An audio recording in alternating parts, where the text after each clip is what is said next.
Salut tout le monde, je suis super contente de vous retrouver pour une nouvelle vidéo dans mon nouvel appartement. Mais le sujet de cette vidéo, ce n'est pas mon logement. Du coup, j'ai créé un sondage sur Instagram où je vous ai donné le choix pour la prochaine vidéo. Il y avait un match nul entre la santé et les problèmes que j'ai vécu à Paris. Un match nul, ça signifie un match où personne ne gagne et personne ne perd parce que le score entre les équipes est pareil. C'est égal, c'est le même. Donc moi j'ai décidé entre ces deux options et comme vous l'avez vu dans le titre de cette vidéo, j'ai choisi un seul problème que j'ai vécu récemment à Paris, les pickpockets. Je vais vous raconter trois choses. Ce qui s'est passé ou ce qui m'est arrivé, l'histoire plus ou moins, comment j'ai géré la situation après et enfin bien sûr je vais vous dire ce que j'aurais fait si je pouvais remonter le temps. J'espère que ça vous sera utile parce qu'il y a beaucoup de pickpockets à Paris et ça vaut la peine ou ça vaut le coup d'être prudent. Et comme vous l'avez certainement noté, je vais raconter tout ça en français. Donc j'espère que vous apprendrez plein de nouveaux mots de vocabulaire. Mais bien sûr, si vous ne comprenez pas quelque chose, simplement dites-le moi dans les commentaires et je pourrai vous aider à comprendre. Ok, c'est parti. C'est parti. Donc, première chose, qu'est-ce qui s'est passé? Qu'est-ce qui m'est arrivé? Plus ou moins, c'est quoi l'histoire? Alors, c'était fin décembre, le jour avant l'arrivée de Patoche, mon copain, qui allait me voir pendant 2 semaines. J'étais stressée parce que je voulais que tout aille bien. Faites attention, on va prendre une petite pause parce qu'ici, j'utilise le subjonctif. Je voulais que tout aille bien. Le premier verbe dans cette phrase, vouloir, est un désir, donc il faut utiliser le subjonctif pour le deuxième verbe, aller, ce qui est aussi irrégulier au subjonctif. Si vous avez des difficultés à former le subjonctif ou à savoir quand l'utiliser, j'ai déjà créé une autre vidéo sur le subjonctif où je l'explique dans 5 minutes. Alors je vous encourage à le regarder. Bref, je voulais que tout aille bien. J'allais chercher Patoche à CDG, ce qui est un des aéroports à Paris, le matin suivant. Et pour ne pas réveiller ma coloc à 5 h du matin, j'ai décidé de dormir chez une amie qui était partie en vacances et qui m'avait offert son logement. Cependant, avant de m'y installer, j'ai dû transporter tous mes sacs de mon ancien appartement à l'appartement de mon amie. J'allais apporter mon sac à dos, mon sac fourre-tout et 2 autres sacs à main. J'avais plein de choses dont j'aurais besoin pour l'arrivée de Patoche et également pour notre Airbnb. Petite pause, notez ici l'usage du mot don, ce qui est souvent difficile pour les anglophones qui apprennent le français. Dans ce cas, je vais dire plenty of things that I would need for Pat's arrival, etc.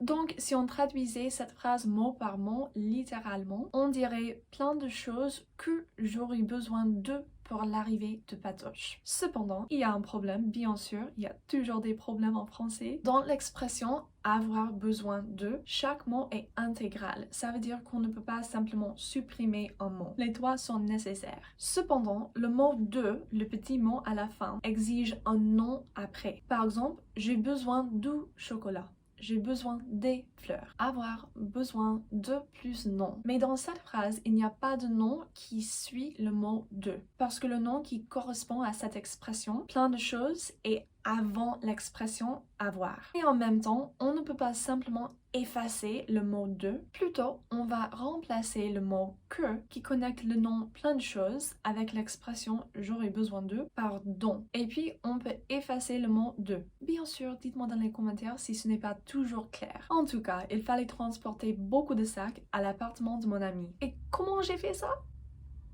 Par le métro. Donc voici le premier problème. Le métro, c'est déjà un endroit populaire pour les pickpockets qui sont de manière générale des voleurs et des voleuses. Donc les voleurs et les voleuses sont des gens qui volent ou qui prennent quelque chose à quelqu'un. Mais plus particulièrement, les pickpockets ou les tireurs et les tireuses sont des voleurs ou des voleuses qui volent, qui prennent, qui dérobent quelque chose dans un lieu public et sans éveiller l'attention de leurs victimes. Ça veut dire que les victimes des pickpockets, normalement, ils ne sont pas conscients du vol. Donc, plus ou moins, les pickpockets sont agiles et discrets. Et je veux juste faire une petite précision avant de continuer l'histoire, parce que le mot tireur et tireuse, ce sont des synonymes pour pickpocket ou des personnes qui tirent.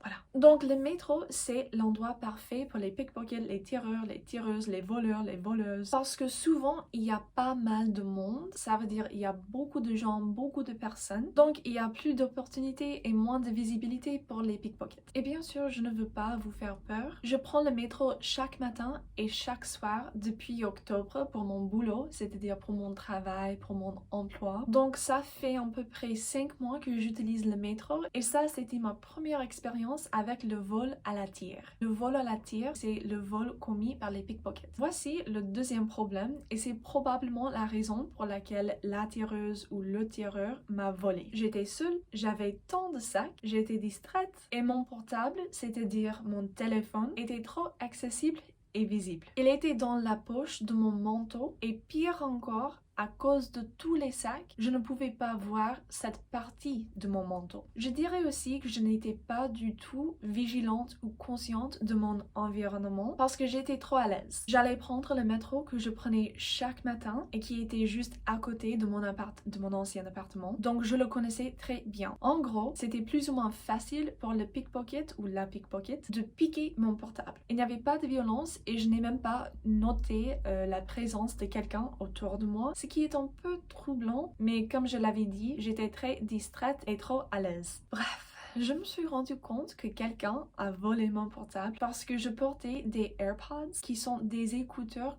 connectés à mon portable par Bluetooth. À un certain moment, mes AirPods ont fait un petit bruit pour m'indiquer qu'ils étaient déconnectés de mon portable. Bien sûr, j'ai mis la main dans ma poche, je n'ai pas trouvé mon portable et j'ai commencé à paniquer. Petite digression, même si je parle de ma propre main, j'utilise l'article définitif, là. Et ça, c'est pareil pour toutes les parties du corps, sauf quand il y a de l'ambiguïté. Par exemple, je me brosse les dents. Évidemment, il est clair que les dents que je brosse sont les miennes. Je baisse la tête, je lève la tête, je ferme les yeux, j'ouvre les yeux, etc.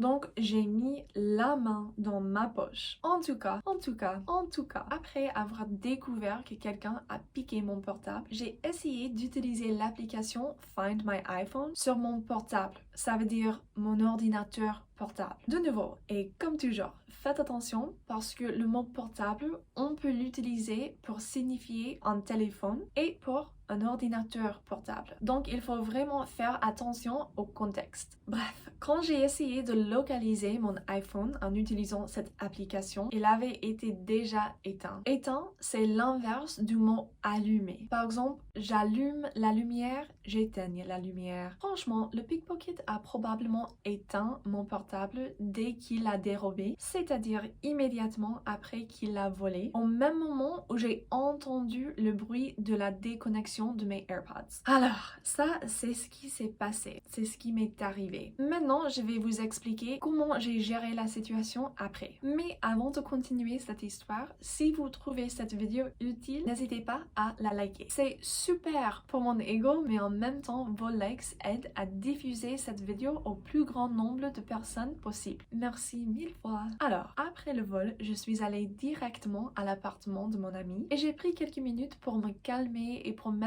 ma situation en perspective. Je me suis dit que mon portable a été bien volé et qu'il n'y avait rien à faire pour le récupérer. Et je me suis dit aussi que c'était beaucoup plus préférable à mon portefeuille, à la clé de mon appartement et aussi évidemment à ma vie. Au moins le portable est remplaçable. Mais bon, après avoir accepté ce fait, le fait que mon portable a été volé, j'ai utilisé mon ordinateur portable pour contacter ma mère et Patoche. Heureusement, ils étaient très réactifs, ça veut dire qu'ils m'ont répondu très rapidement, donc je leur ai expliqué toute la situation. Et puisque mon portable volé était un iPhone américain, ma mère a appelé Verizon tout de suite, ça veut dire immédiatement, pour bloquer mon portable, pour ne pas permettre au pickpocket de l'utiliser. Ensuite, au lieu d'acheter un nouveau portable américain, j'ai décidé d'en acheter en français. J'espère rester en France longtemps, donc ça me semblait beaucoup plus pratique d'acheter un portable français. Donc, je suis allée sur le site Apple, j'ai commandé un nouveau portable à récupérer en magasin le jour suivant. C'est-à-dire que le prochain jour, le jour de l'arrivée de Patoche, je pourrai chercher mon nouveau portable français à l'Apple Store. Petite digression, le verbe voler est aussi utilisé pour décrire l'acte de se soutenir dans l'air. Par exemple, les oiseaux volent, l'avion vole, Patoche a peur de voler, etc. C'est pareil avec le nom qui correspond à ce verbe, le vol. Le vol, c'est l'acte commis par les pickpockets, mais c'est aussi la manière de se soutenir dans l'air. Alors, lorsque je pensais au vol de mon portable, Patoche pensait à son vol de New York à Paris. Il faut vraiment faire attention au contexte. Heureusement, à ce moment-là, j'avais un autre portable français qui était très âgé. Ça date de 2015 et les seules fonctions sont les appels, les textos ou les SMS et Internet. Mais ça a quand même marché. J'avais déjà une carte SIM et un prestataire pour ce portable. Un prestataire ou un fournisseur, c'est une entreprise qui vend des services à une clientèle. En France, il y a plusieurs fournisseurs pour les portables, par exemple Orange, Free, SFR. Et comme je l'avais dit, mon ancien prestataire aux États-Unis, c'était Verizon. Puisque j'avais un autre portable français qui marchait, et puisqu'il y a du Wi-Fi à l'aéroport CDG que Patoche pourrait utiliser, je n'étais pas trop préoccupée parce que je savais qu'il serait possible de se contacter l'un l'autre. Mais heureusement, tout s'est bien passé, il n'y avait pas de problème à l'aéroport. Et juste après l'arrivée de Patoche, bien sûr après qu'on a déposé les valises à notre Airbnb, on est allé à l'Apple Store. Cependant, bien sûr, ce n'était pas la fin. Parce que quand j'avais commandé l'iPhone la veille au soir, c'est-à-dire le soir précédent, j'ai dû écrire mon nom, mon prénom, mon adresse postale, etc.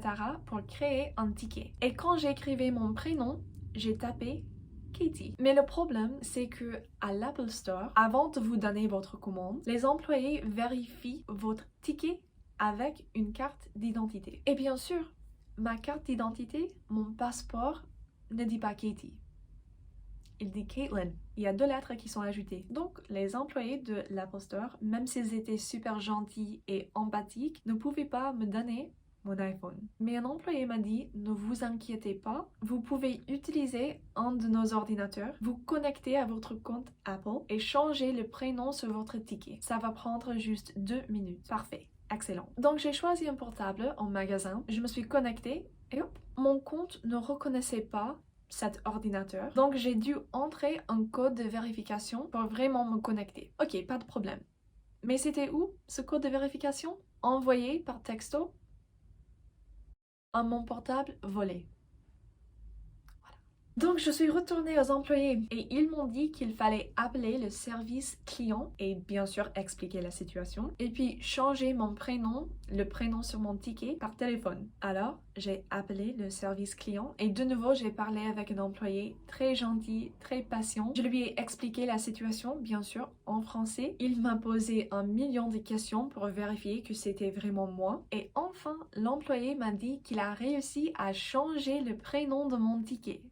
Excellent. Mais il fallait attendre entre 15 minutes et 2 heures pour que le changement ait lieu dans le système. Petite digression. Avoir lieu, ça veut dire se passer. To take place. Dans cette phrase, le verbe avoir est au subjonctif comme le verbe aller, mais peut-être vous vous demandez pourquoi le subjonctif? Il n'y a pas de verbe de désir qui précède le verbe avoir. Et vous avez raison, vous êtes correct. Cependant, la construction pour que va exiger le subjonctif après. Voilà. Il fallait attendre entre 15 minutes et 2 heures pour que le changement ait lieu dans le système. À ce moment-là, j'étais fatiguée, j'avais faim et Patoche n'avait aucune idée de ce qui se passait. Donc on a décidé de simplement revenir chez nous et d'essayer encore le jour suivant. Mais le matin suivant, après qu'on s'est réveillé, je me suis sentie un peu bizarre. J'ai allumé mon portable et n'oubliez pas que allumer c'est l'inverse de éteindre. J'ai allumé mon portable et j'ai vu que j'avais reçu bien sûr une email ou un email de Apple. Et en lisant ce message, j'ai découvert que malheureusement et sans explication, l'Apple Store a été fermé toute la journée. C'était probablement à cause du Covid, mais bref, on a dû attendre un jour de plus. Enfin, le lendemain, c'est-à-dire le jour après, le jour suivant, je suis allée à l'Apple Store et j'étais tellement anxieuse, mais heureusement, tout s'est bien passé. Ils m'ont donné le portable que j'avais commandé. J'ai aussi acheté un protecteur d'écran et j'ai commandé un coque de la marque OtterBox,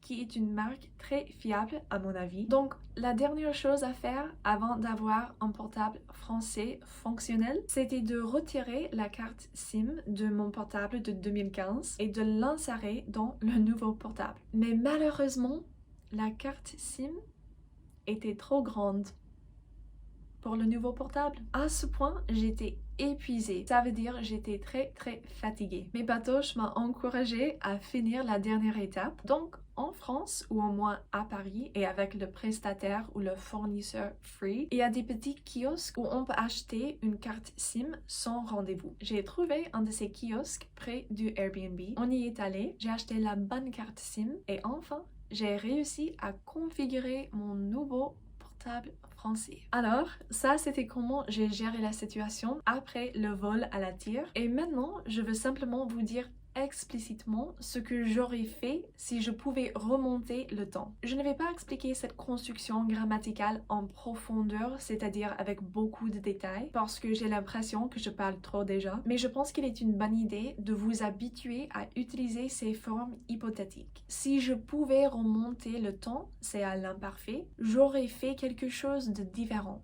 C'est au conditionnel passé.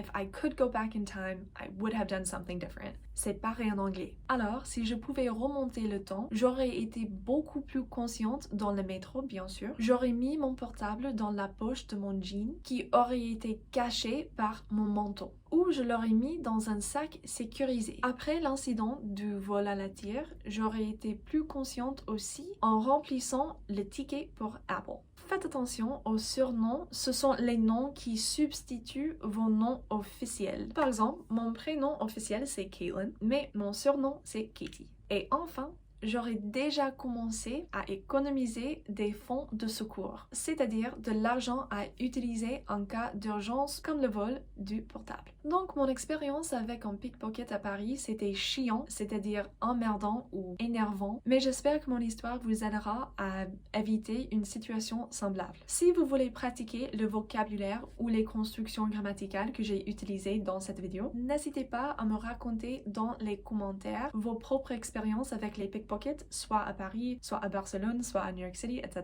Et ce que vous auriez fait si vous pouviez remonter le temps. Ok, je vous fais de gros bisous et à très bientôt pour une nouvelle vidéo.